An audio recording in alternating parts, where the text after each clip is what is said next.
Happy Thursday night. It's Sean Bernard along with my good friend.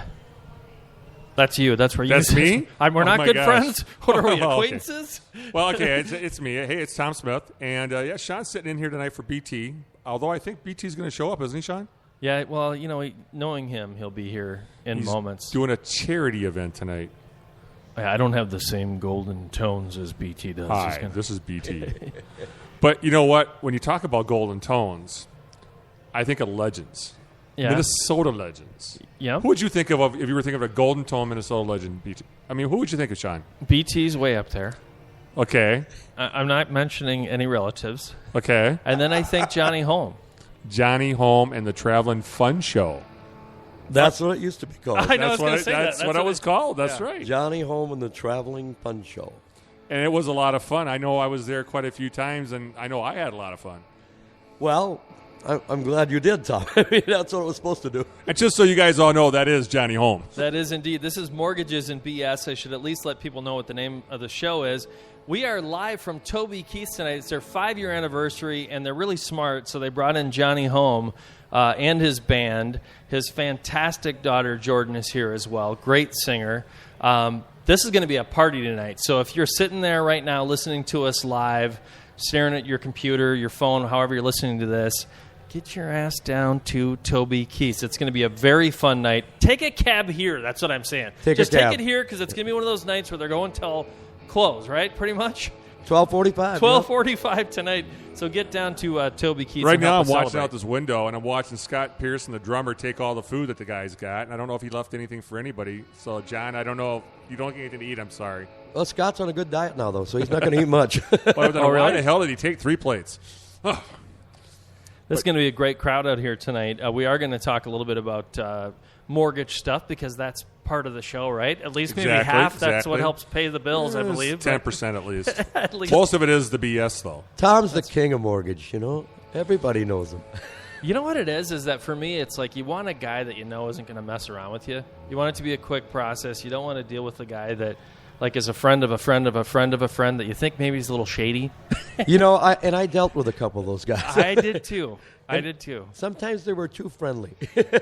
I dealt with the place. I won't mention what their name was, but 3 different times I had to get them my income statements. 3 times, including the day of, with the moving van completely packed. My wife in tears. Vans in the driveway. Deals. Everybody's ready to help. Yep. That was I'm absolutely serious. And so Tom was just like, Sean, don't ever make that mistake again. I'm your brother. Come and do business with me. Well, we talk about stuff like that. I think the big thing is just working with somebody you feel comfortable with. Yeah. I met Johnny officially, about 15 years ago in St. Cloud for a St. Cloud River Bats game. Oh, my God. And Johnny was throwing out. Oh, that's right. You threw out the first pitch for the game. And I threw a strike. Nice. Did you really? They told me it was the best first pitch of the year. That's fantastic. That's because I threw one out the game before that it wasn't very good. Everybody else one-hops it to the mound or they take out the mascot. You think you're going to throw it over the head, Well, Jack Morris threw it over the backstop. Did he really? Oh, yeah. He had been out for a little bit that day. But, no, I mean, I met Johnny, and what was funny was Johnny played after the game and stuff, but I've seen / known of Johnny Holm since, we were both probably, 20 back then? Oh, we were probably, you were 20. I was 65 then. No. Nice. But, I mean, I've been following Johnny for years, and he was one of those bands, when you're in college. I mean, he was one of those bands you had to go check out. The girls were dancing. That is, you just said it right there. The to girls? me, all that mattered when I was young and single was that you knew the ladies were going to see Johnny Holm. Where my manager, best friend Dave often used to say, not everybody loves you. He said, but if the girls are there, they're going to come see you. Oh, that was a little known fact, too. When I first moved here to the cities in 87, I don't even think I've told my wife this one. I had to go to Bennigan's because who was playing that night? Johnny Holm. And I knew it would be crowded and it would be fun. And it was fun. That was some kind of show. I mean, they had the biggest tent I ever played in. And they'd get 6,000 people, and I think they made enough money that night to keep the place open. It's still open. That's still open, so that's a good thing. But, Johnny is, when you think of things, you played at Valley Fair for a while, right? Yeah, that was a different thing, kind of a family show. And, I was scared to do that the first time, but it turned out great. But I think there's probably not a college student in the Midwest that hasn't heard of Johnny. No, and I first saw you down in Marshall, Minnesota. Then I saw you a bunch around that area. Sure, I played that area a lot down there. Oh, yeah. I was on a station called KKCK doing mornings with a guy named Craig Allen, and we had you on and then went to see the show and just had an absolute blast. The Lynn Ballroom, the Showboat Ballroom. Yeah, yeah. What was the guy's name? The owner of the Lynn Ballroom. It was something like Dick Clark, wasn't it? Or Ronald McDonald. Dick Van Dyke. Dick Van Dyke was the guy's name. No Seriously. way. No, that's his name. Kidding aside, Dick Van Dyke. Yes, it was. Nobody Was he ever dating believes Mary Tyler Moore too, or what? I don't know. He would do the trip over the Ottoman every time I saw him. God, now we're really aging ourselves. We really are. Dick Van Dyke. How'd you remember that? Well, I just remembered it was a quirky name. I just couldn't remember if it was like Ronald McDonald or what it was, but Dick Van Dyke was That the is a name. good one. There's a Dick Van Dyke video going around now that is just incredible of him dancing. At 89 years old, you got to see it. I would love to see it. He was like doing a class tap act. or something like that. He's doing tap and all kinds of funny things and playing instruments. And He was like a vaudeville guy. I mean, he He was really actually was. a true song and dance man. He could act. I mean, he was the triple threat. That's what he's doing in this video. Didn't he and Jerry even have an act together at one point? I thought he and Jerry Van Dyke did some stuff together for a while. They did. They absolutely did. Yeah, Jerry Van Dyke was hilarious. I remember that episode of. I remember watching Dick stuff Van where Dyke Dick, Show. he would do like the stand up stuff. Yeah. He would almost do some mime stuff too, kind of like the old Red Skelton stuff. Where Oh, yeah. he He had a faces and rubber stuff body, like that. too. Oh my gosh, it's hilarious. Rubber face. Now you don't do any of the rubber body stuff on stage, though, Johnny, do you? I've got some moves, but Nice. I thought you were going to say something about Viagra there, but I'm glad you didn't because it's it is a podcast. No. Remember, Johnny said we're not allowed to swear. Oh, well, Viagra's not a swear word, is it? Or No. maybe it is. I don't know. I don't It's think not. so. Well, and I'm making sure John's wife Pam is here, and I'm just double checking to make sure she's not checking in on us so we don't get in trouble. So. oh, she's not. We are going to talk a little bit about mortgage stuff here in just a couple of minutes, and I want to let people know that we are going to play a brand new song that you guys have released that is absolutely fantastic. It's perfect. It's 75 degrees out today. A song called Minnesota Summer Nights. Yeah. You recorded it in Nashville, is that right? I did all the instruments in Nashville, and a producer was played with me in the 80s, Jack Sunderwood, who's been in a band called Poco for many years. Okay. People my age know who I know, I've heard of I know who Poco Yeah, is. absolutely. It happens all the time, this crazy love. You know. I might even have I an know that album one. still somewhere. Wraps around So, I think I Jack- slow danced to that one or skated a cheapskate to that one. Probably skated. Yeah. He kind of had a dream one night. He wrote a song called "These Bones Know Every Mile" for me, Oh, wow. which is, kind of tells the story. And then we started talking about it. That's how it turned into. We still call them albums. I do, too. So we have 11 songs, but he said, I think I got an idea for a Minnesota song. And I said, well, you can't write a Minnesota song that's not Twinkie. Yeah, How do you do yeah. that? Because Yeah. it sounds forced. Well, I think he did it, and it came out great. So It grabs you right away. I can't wait to. We're going to play that in a little bit. We're going to save that for just a little bit in the show. I want to mention that we're on the Alive and Social Network. This is Mortgages and BS. We have a ton of different shows on the entire network. BT, who's usually in this chair, is usually the co-host of this show. He also does a show called, he does The Lazy Gardener. Lazy Gardener's the Bobby Jensen. And then he does Landscape and Garden Show, which is interesting. And then he does Foodie Friday with his daughter Lydia, and they were just written up in a restaurant magazine, which is great. Oh, that's awesome. yeah. I didn't even know that. We do the Southside Sessions, which are these really intimate shows over at our studio at the Southside Studios in South Minneapolis.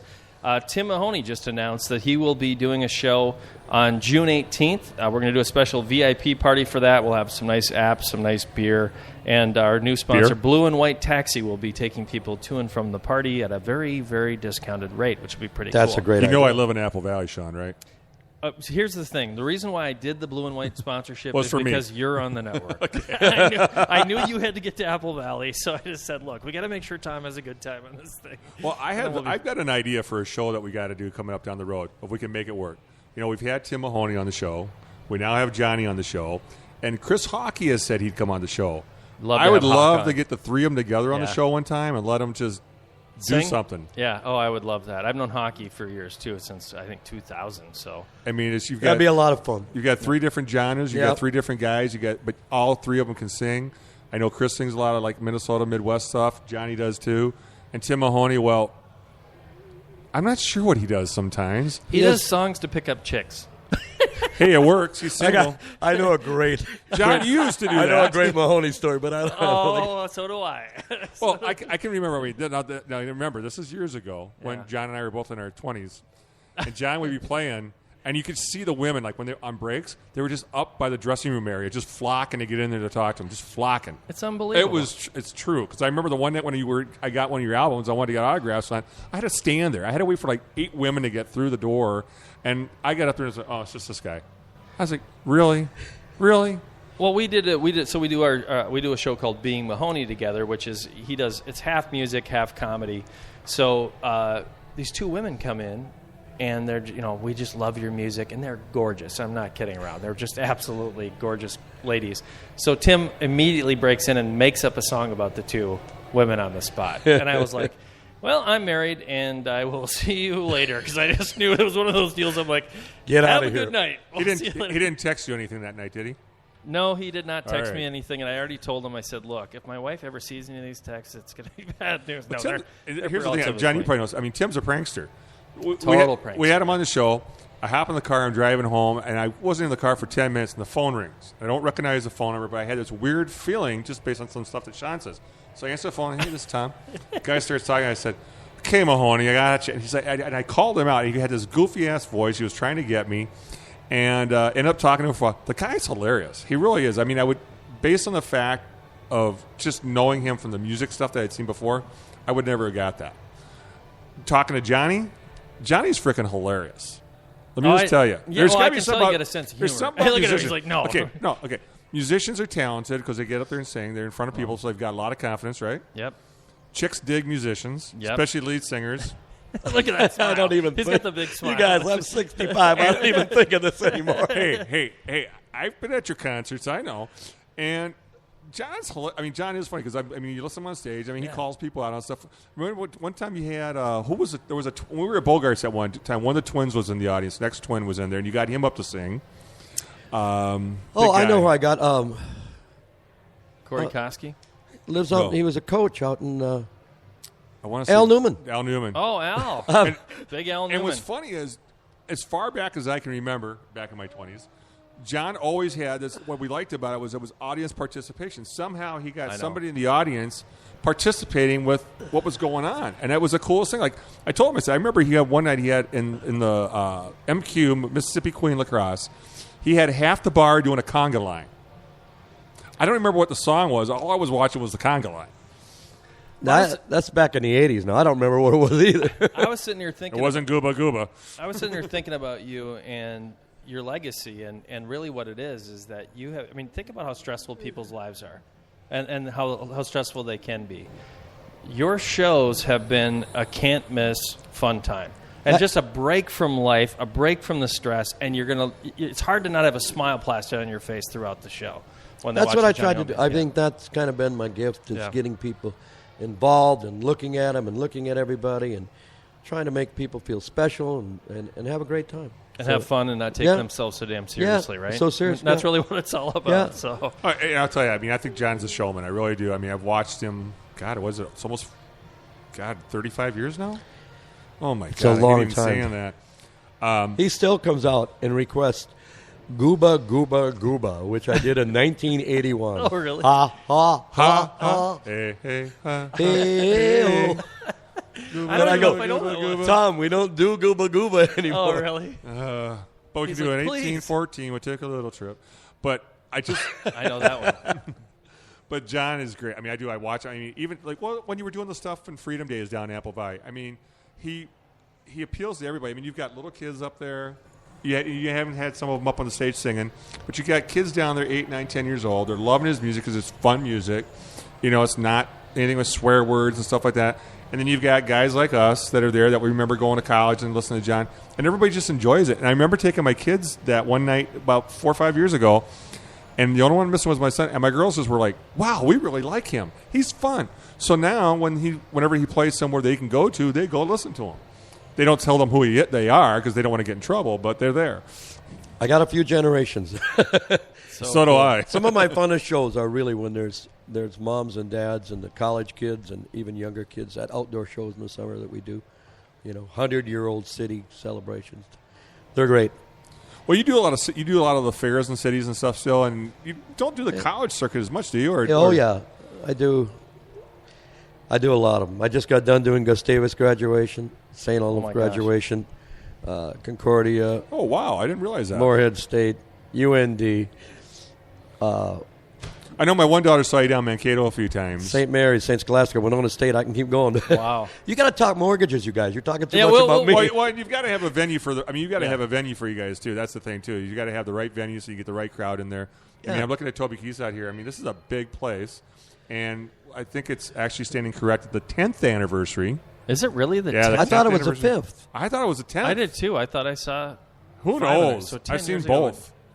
Okay, it's somewhere between 5 and 10. Let's just say it's between 2005. That could be possible. We've had some really awesome crowds here. I was scared to come here the first time because. Well, I'm just looking at the bartenders and waitresses, and I'm thinking it's not. They too came bad. into town and they were from Houston. They didn't know who we were, so they didn't want to pay us what we wanted. So I said, okay, I'll go for the. I took my daughter Jordan said, you got to go there, Dad. It's our kind of place. Yeah. And so I said, okay, we'll play for the door. And I got here about 8:30, and there was a line around the block. I was a happy man. Oh, that's fantastic. And you're kind of looking at them like, well, I gave you the option. Yeah. It's always kind of nice. Now, speaking of your daughter, Jordan, is this going to someday be the Jordan Holm Band? I don't think so. Okay. A lot of, there's rumors like that and stuff. But Jordan is kind of her own person.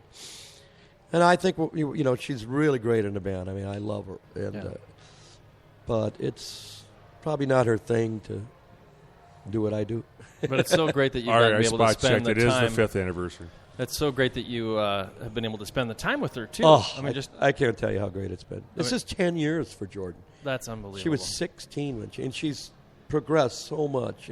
She wasn't one of those naturals, but she loved music, and she worked hard at it.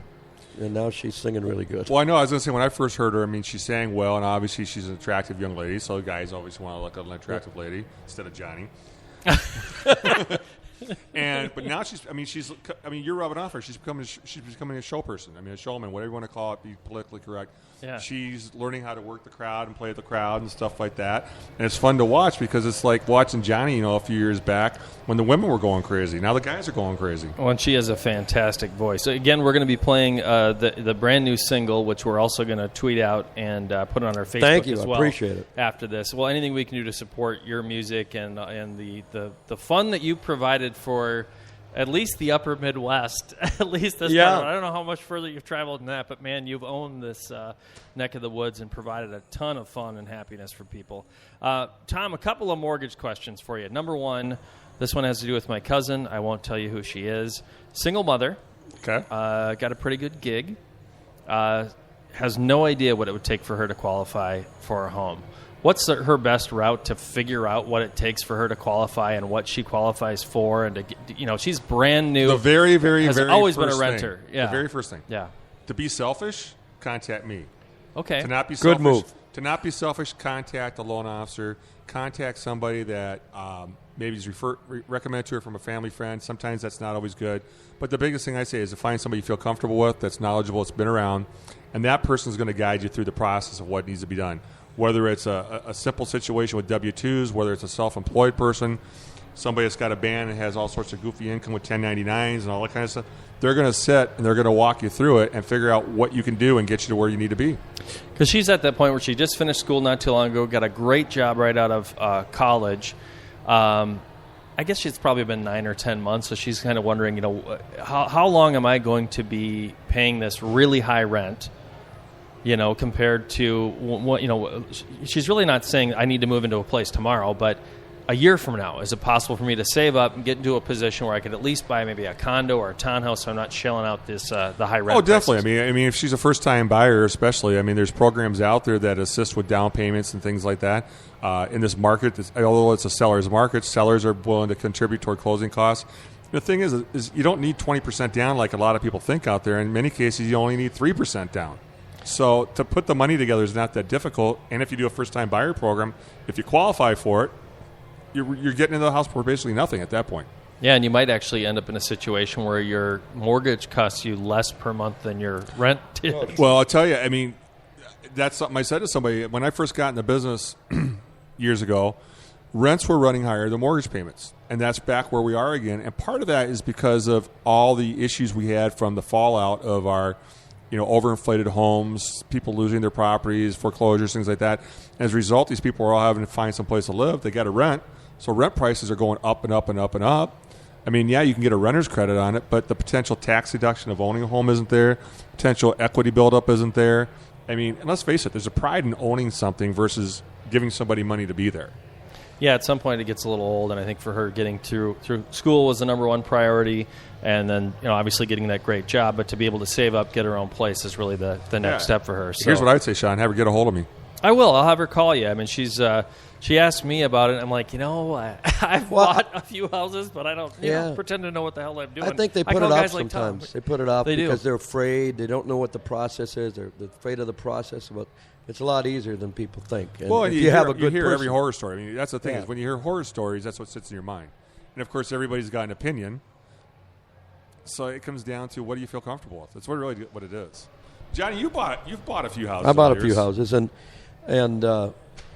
the key is to get someone you like to work with too, someone you feel comfortable with. Well, that's the key with her is that I'd send her to Tom. I'd send her to Tom. You know what I mean? At least because I know with you, you're going to either tell her, okay, you probably could do this relatively soon, or you know what? Why don't you plan on 18 months from now? Get some funds together, take care of some of this other debt maybe, and then your credit score might be up a little bit. We don't know what the rates are going to do in the next couple of years. We can try to guess, but the one thing with a mortgage is you used to say getting a mortgage was worse than getting a physical. And in a way, it's and it is. I mean, you're probing turn and cough is what Tom says. Turn your head and cough. I need a blood sample. But I mean, it is in a way. It's a financial physical. I mean, let's face it. By the time you're done, or by the time I'm done doing somebody's loan, I know everything there is to know about them. Okay, if they're divorced, bankruptcies, everything. I know everything. The weird thing is, I can't share any of that information under the financial privacy law. I can't share. My wife doesn't know anything I do. But what's nice about it is I really compare it more to a jigsaw puzzle. We're taking the pieces that we have and we're putting them together and figuring out how to make them fit the best way. And if we're missing pieces, we're figuring out how to fill those pieces in. So part of my job isn't just figuring out what you can buy, but how you can buy it and how you can get there if you've got a situation you can't do it today. Well, the nice thing about a guy like you, too, is that so she's 27, 28 years old. I think she'll be 28 next month. This house that she buys first, she'll probably stay in a few years and then, maybe move on after that. And a guy like you is going to be around in a few years. You've been doing this for a while, and, God willing, you won't have to retire anytime soon, right? Well, I just like John, I hate to age myself, but 29 years I've been doing this. My goal is to do this until I don't have to. I've got 3 kids, and based on what their career choices are going to be, I'm probably going to be doing this for at least another 29 years. But that is the amazing thing. I mean, people I did loans for in the last 29 years, whether it was 29 years ago or 1 year ago, they still have my cell phone number. They still know how to get a hold of me. I've helped them out. I've helped their kids out. And I actually have a situation right now where I'm helping a grandchild out. And now I'm doing my first loan for somebody that graduated with my son from high school. So my son's in that age where these guys are coming out. They're 24, 25, 26. And they need guidance. I mean, they need to know what the heck's going on. You sound like a musician. I'm doing the same thing. All these kids, college kids, come up and say, "Hey, my parents used to see you," And so the consistency of whatever business you're in is really important. Oh yeah, especially if you're good at it, you treat people fair, and they know you're there for them. Well, that's the cool thing and there are some parallels actually. If you have that feeling of I need to give back in some way, which you have, Johnny, and so has Tom, and how do I help people out, and you go with that position of service and helping and doing that sort of thing, it can just be all the difference in the world. That's one of the nice things about living in the Midwest is you still have a good core of people, and there's about 2 degrees of separation, so you better watch yourself. Amen to that, yep. Absolutely. Well, we are I want to get to this. I want to play this song next if we can. I know you need to take the stage here relatively soon. Oh, pretty soon. But and we got your hot tea and lemon water. Yeah, there we Celine. Go. No, I'm just kidding. I know you got to get rolling here relatively soon. I do want to play this song, and then we'll follow up here at the end here. You want to tell us a little bit about the song? I know you recorded it in Nashville. Anything else you can tell us about? Well, and then I do the vocals up here with Darren Russ from the group The Blenders. They sing acapella group. Oh right? yeah, they're awesome. Yeah, and he works me pretty hard on the vocal, and other than that, it's just kind of a real anthem theme to Minnesota, I think. Well, I can't wait for everybody to hear it. The song is called Minnesota Summer Nights by the Johnny Holm Band. Here we go. And it just disappeared, but I'm going to play it again here. Is it working? Because I can't hear. There we go. Well, there it is.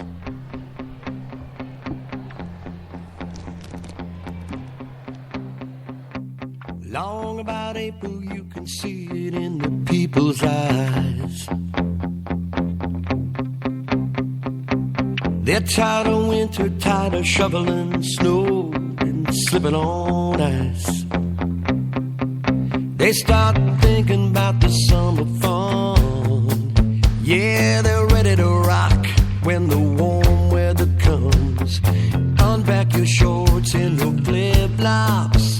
Start counting down the hours till Friday, 5 o'clock. Got the windows down, music loud, heading to the lake now.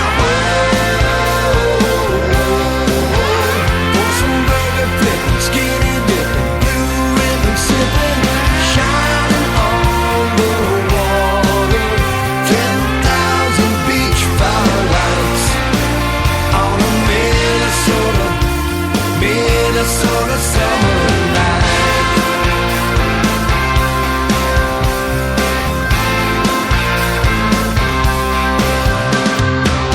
There ain't nothing like the smell of that evening breeze,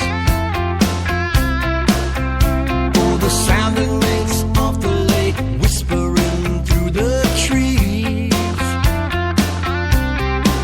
It's time to take your baby by the hand. Get out under the stars with your toes in the sand. There's just something about that big old northern sky that makes it so easy to kiss your troubles goodbye. Got the windows down, music loud, heading to the lake now. For some burger flipping, skinny dipping, blue ribbon sipping, shining on the water. 10,000 beach firelights on a Minnesota summer night. With our sun-bleached hair and our lobster tins, we danced all night to our favorite band. So come on, come on, yeah, come on, come on. I said yeah, yeah, yeah, yeah, yeah, yeah, yeah.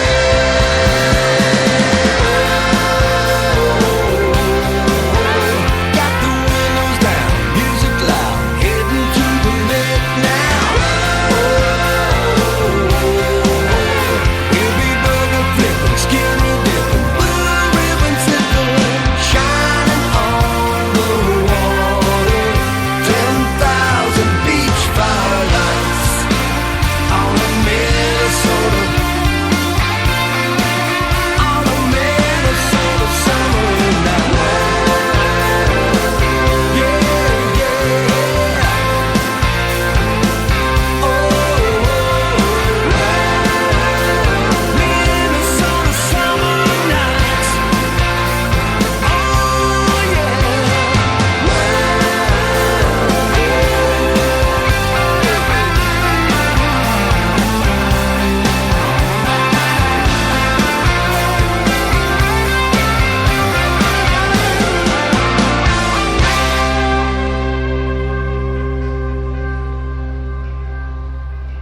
Unbelievable. What a fantastic song. Thanks, Shaw. You got to be proud of that one. I really am. You know, I said I'm never going to bring anything out again unless I really feel great about it. And we got done with this, and I just felt so good about it, so proud. Yeah, I listened to it earlier today. Drummer Scott Pearson sent it over to me, and I said to myself, this is one of those songs you just kind of see yourself, I mean, kicking back in a chair out by the cabin, backyard, whatever, and just... Burger flipping, skinny dipping. Yeah. I mean, Is that a great line? That's a great Burger line. flipping, skinny dipping, blue ribbon sipping. Very, very quick story. lived in Marshall, Minnesota. Had this girl on the air. We did a Friday morning guest DJ. Basically, we just picked the hottest girls in the area. We'd have them on as a guest DJ.